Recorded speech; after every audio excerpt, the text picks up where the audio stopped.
Alors, première question, est-ce que vous pouvez déjà me présenter votre entreprise? Tout à fait. Donc, Brainless Pharma est une startup biotech française basée à Lyon. Et on développe en fait des immunothérapies vaccinales, donc des vaccins thérapeutiques contre le cancer.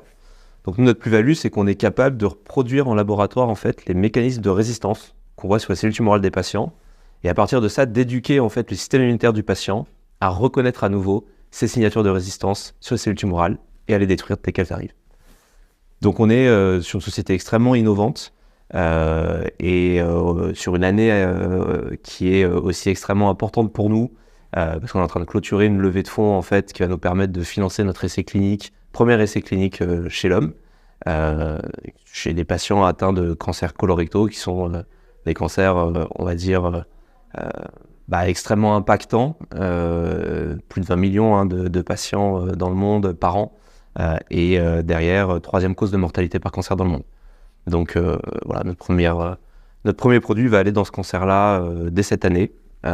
Et voilà, donc c'est une année assez charnière pour nous. Une levée de fonds de combien? Qui sera aux alentours de 15 millions d'euros, qui nous permettra de financer cette première phase 1 du premier candidat et de développer un nouveau candidat aussi dans le cancer de l'ovaire. Et vous datez de quand? Elle date de quand votre entreprise? Notre entreprise, elle a été fondée à la base en 2014, donc c'était sur la base des premiers brevets, et on va dire que l'accélération avec le recrutement et vraiment la structuration de l'entreprise s'est fait à partir de 2020. Et donc, comment vous avez entendu parler du programme Booster? Quel était l'objectif à la base de se tourner vers l'export en fait?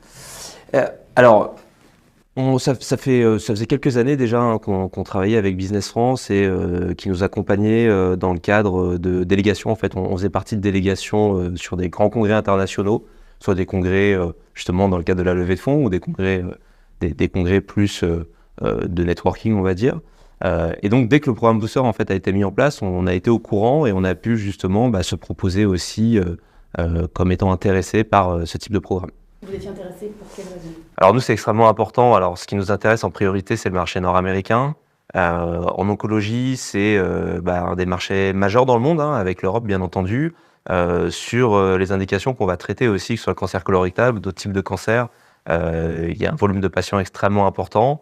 Et donc, très clairement, en effet, c'est un des premiers marchés qu'on veut traiter après l'Europe. Donc vous avez déjà la destination en tête? Tout à fait. Donc, quand on dit nord-américain, c'est pas juste les États-Unis, c'est aussi toute la partie Canada, qui possède aussi des grandes universités avec un savoir-faire intéressant et des possibilités de synergie, de collaboration assez importantes pour nous. Et donc concrètement, alors comment se passe ce programme? Quels sont les prérequis en fait? Qu'est-ce que vous avez dû apporter? Qu'est-ce que Business France en retour vous apporte? Alors en prérequis, à la base, il y a quand même une analyse de notre dossier qui a été fait. C'est un programme qui finalement dure 9 mois et qui se fait en 3 étapes. La première étape, c'est vraiment une analyse structurante du dossier. Du côté de Business France, c'est bien comprendre notre dossier, comprendre quelle est la plus-value, comment notre dossier peut être impactant aussi, est-ce qu'il correspond au marché nord-américain. Donc ça, c'était vraiment la première étape.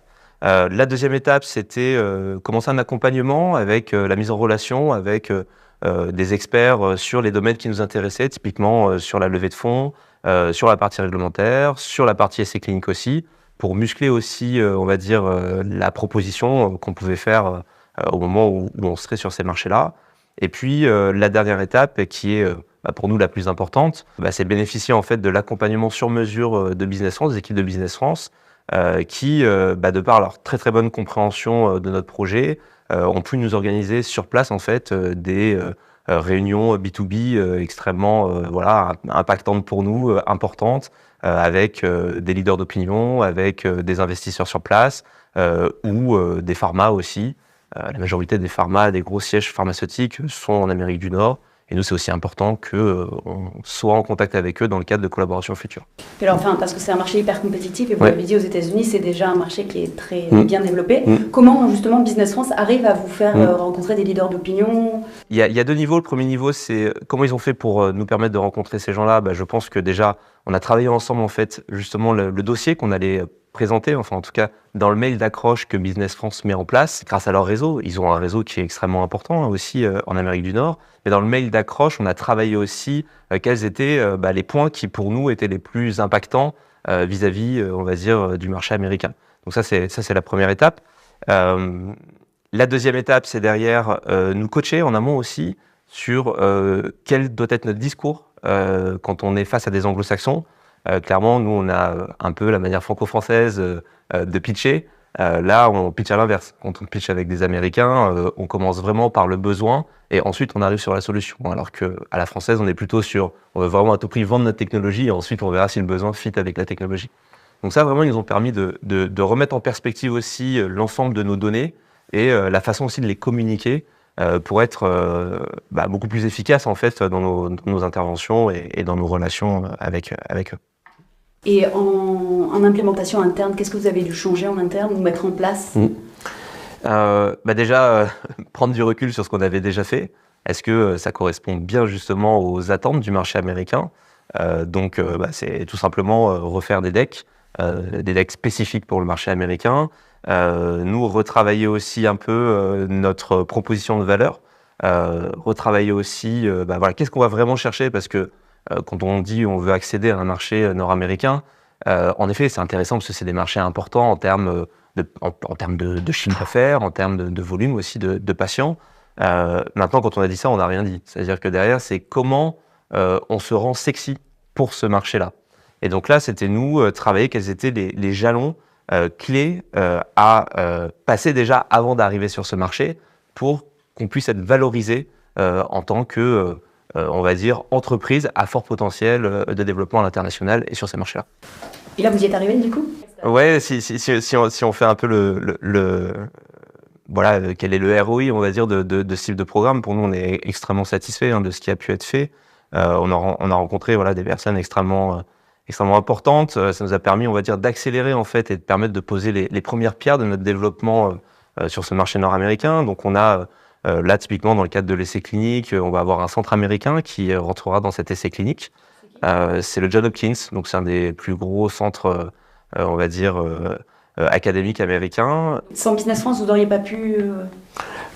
Peut-être qu'on aurait mis un peu plus de temps parce qu'on n'aurait peut-être pas eu l'occasion d'être sur place aussi longtemps, parce que ça demande aussi de l'argent, ça demande aussi, on va dire, de la connaissance du marché. On a aussi...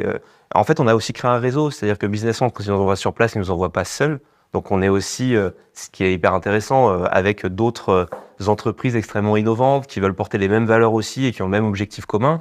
Donc, ça permet aussi de créer un réseau, d'être plus fort, d'échanger ensemble. Et ils nous ont mis aussi en contact avec des mentors qui sont déjà sur place, qui connaissent bien aussi le marché américain, qui ont pu aussi faire des mises en relation.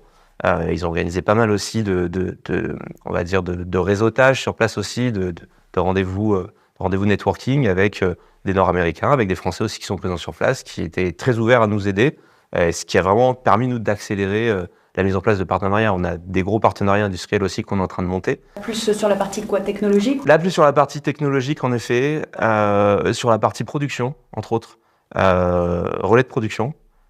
Typiquement, sécurisation de la matière première aussi, certaines matières premières qui viennent des États-Unis, donc ça nous a permis de mettre en place des accords de sécurisation de cette matière première. Sur les développements aussi annexes de notre plateforme, on est vraiment sur une stratégie de plateforme pour le coup, avec développement de plusieurs candidats. On a aussi des collaborations qui sont en train de se mettre en place sur différents types d'essais cliniques en parallèle de l'essai clinique principal qu'on est en train de monter. Et donc là, en fait, le programme, il a commencé quand exactement? Et vous en êtes à quel niveau aujourd'hui? Ouais, le programme Booster, il avait commencé en avril 2023 jusqu'à novembre jusqu'à novembre à peu près 2023 où on était vraiment en période sur place, on va dire. Donc là, il en est. Nous, on a finalement terminé cette partie programme Booster avec ces 3 étapes qui ont été effectuées. Donc là, actuellement, nous, on continue en fait d'avoir cette présence à travers différents types de congrès, à travers d'autres programmes qui peuvent être mis en place aussi par Business France ou d'autres institutionnels. Vous cherchez encore d'autres en fait, nous, accompagnements? en fait, le principe, c'est que c'est de faire un soft landing aux États-Unis. Donc, c'est-à-dire que pour le moment, positionner un bureau aux États-Unis, c'est des charges on va dire, assez importante en termes de salaire, en termes de charges fixes sur la partie établissement aussi. Donc là, le principe, nous, c'est d'être présent assez régulièrement à travers des congrès, pour voir un maximum de gens, on va dire, continuer aussi d'entretenir ce réseau qu'on a mis en place, faire avancer les collaborations qu'on est en train de mettre en place aussi. et à terme, à horizon 5 ans, d'avoir un bureau sur place pour le coup, avec le recrutement d'un C-level sur place, voilà, accompagné deux collègues qui sont déjà en France et qui pourront justement faire le transfert. Et là, c'est aux États-Unis ou au Canada ou... C'est encore en discussion. C'est en discussion. En interne et en fonction des différentes opportunités, en fait, ça dépend aussi des collaborations, de quel est l'état d'avancement des différentes collaborations qu'on est en train de monter. Puisqu'on est en train d'en monter au Canada, on est en train d'en monter aussi aux États-Unis, à voir qu'est-ce qui a le plus de sens pour le futur aussi de l'entreprise. Donc c'est vraiment en pleine discussion. Ouais. Et là, la dernière fois que vous étiez du coup aux États-Unis ou au Canada, c'était quand ? C'était quand ? C'était en janvier, mais c'est ça, là, tout à fait. On a fait les deux en même temps. On a fait sur 2 semaines, on a fait un roadshow Montréal. J'ai fait aussi un peu Toronto et aussi ensuite Boston. Donc vous êtes surtout East Coast, quoi. Plutôt East Coast, ouais. Mais ça dépend parce que finalement en janvier on avait aussi la GPM, donc j'étais côté San Francisco, donc on était en West Coast. Ouais. Et le prochain voyage, c'est pour quand ? Prochain voyage, c'est en juin. C'est pour un congrès qui est assez important, le BioUS. Ok. Et vous en attendez quoi du coup ? Eh ben on en attend. Alors on va avoir beaucoup de monde sur place, donc d'anticiper les partenariats avec les big pharma. Donc ça c'est assez important. On a déjà commencé des discussions sur des collaborations scientifiques et voir d'autres types de partenariats. Et donc là c'est pour les cristalliser, on va dire. Ça va beaucoup plus vite en fait. Ça je pense c'est vraiment un message à faire passer. On peut essayer de travailler le marché américain à distance, mais aux États-Unis faut se voir. Ça va très vite. Faut entretenir ces relations aussi. Et si on n'est pas sur place, ça marche pas. Donc c'était nécessaire d'être accompagné pour aller sur ce marché. Complètement. Et donc pour vous, les prochaines étapes, c'est ce que je disiez, donc continuer à horizon 5 ans à avoir un bureau là-bas. Mais avant tout ça, quels étaient les moments un peu de doute ou les difficultés auxquelles vous avez pu être confrontés et comment vous les avez du coup relevés les moments de doute, c'est en fait avant de partir. Avant de partir, on ne sait pas si on aura beaucoup de rendez-vous sur place, on ne sait pas quel va être l'accueil aussi. On ne sait pas aussi. En fait, on se confronte pour la première fois on va dire, à l'écoute du marché américain. Donc, on confronte notre technologie pour la première fois au regard des acteurs américains, que ce soit des key opinion leaders comme des grands médecins, des grands professeurs ou même les investisseurs. Et donc, c'est vrai que ça peut générer une certaine anxiété avant le départ. Et puis, finalement, sur place, on a eu énormément de rendez-vous.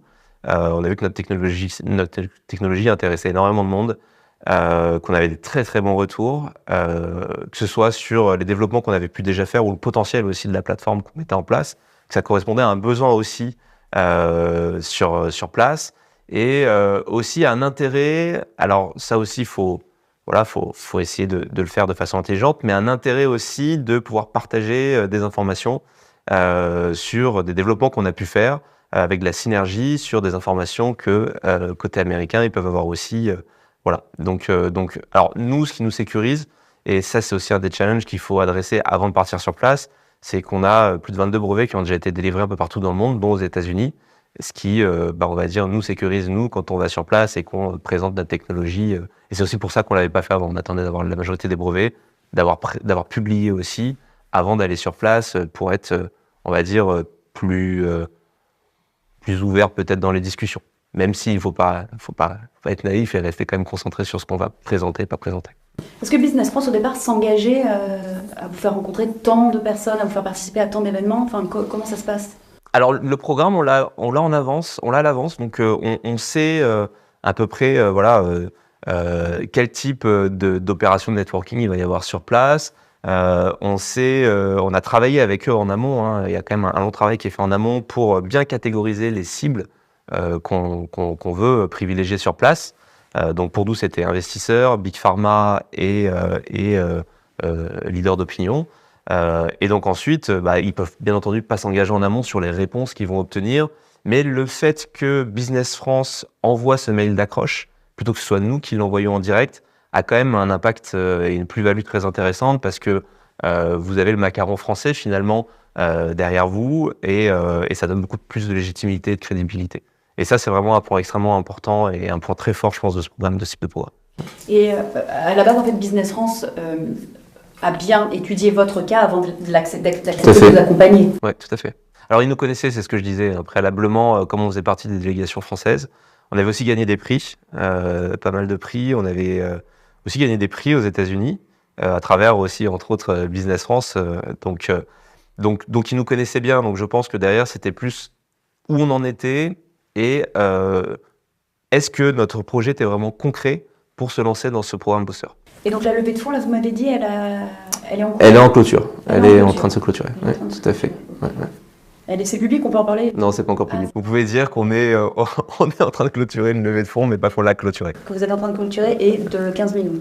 Vous pouvez dire de série A, comme ça les gens ils sont c'est entre 10 et 15. Et donc vos locaux sont à Lyon. Alors on a, en fait, on est vraiment dans la région Auvergne-Rhône-Alpes, donc on a un siège social qui est à Clermont-Ferrand. Historiquement, la société était à Clermont, et on a un siège opérationnel qui est maintenant à Lyon, et on a à peu près 11 salariés qui sont actuellement chez Bremс. Vous voulez vous tourner vers d'autres pays autres que la région nord-américaine? Vous avez déjà en tête, à long terme, sur je sais pas, 10 ans, quelque chose comme ça, est-ce que vous avez déjà à long terme, et où ce serait si c'est le cas? Ouais, alors c'est vrai que par rapport à nos produits et par rapport, on va dire, aux indications qu'on va les cibler, clairement, il y a un besoin un peu partout dans le monde, hein. C'est vraiment des indications et c'est là aussi où est le challenge, c'est qu'on va aller chercher des indications à fort besoin non couvert. Dans le cadre du cancer colorectal, vous avez une survie à 5 ans qui est inférieure à 12%. Et 95% de la population qui est toujours traitée par des vieilles chimiothérapies assez toxiques. Donc il y a un besoin qui est énorme et des attentes aussi d'un point de vue des patients qui sont énormes. Donc nous, ce qu'on est en train de regarder, c'est déjà comment on hiérarchise nos priorités. Donc déjà d'un point de vue stratégique pour nous et en termes de partenariat, en termes de synergie, le marché américain était clairement un des objectifs prioritaires après le marché européen. Ensuite, par rapport à nos brevets, quand on a des brevets qui sont vraiment délivrés un peu partout dans le monde, il y a en effet un intérêt aussi d'aller travailler le marché asiatique. Maintenant, le marché asiatique, alors moi je le connais bien parce que j'ai vécu là-bas pendant pas mal d'années, le marché asiatique, il peut pas se travailler en direct, il doit se travailler aussi à travers des partenaires. Et donc ça prend un petit peu plus de temps. On sait aussi que voilà, si on travaille le Japon, c'est des marchés qui prennent beaucoup de temps à être intégrés, mais qui peut avoir un intérêt parce que finalement, les deux marchés sont quand même assez différents et ne créent pas qu'on va dire, de compétition entre eux finalement.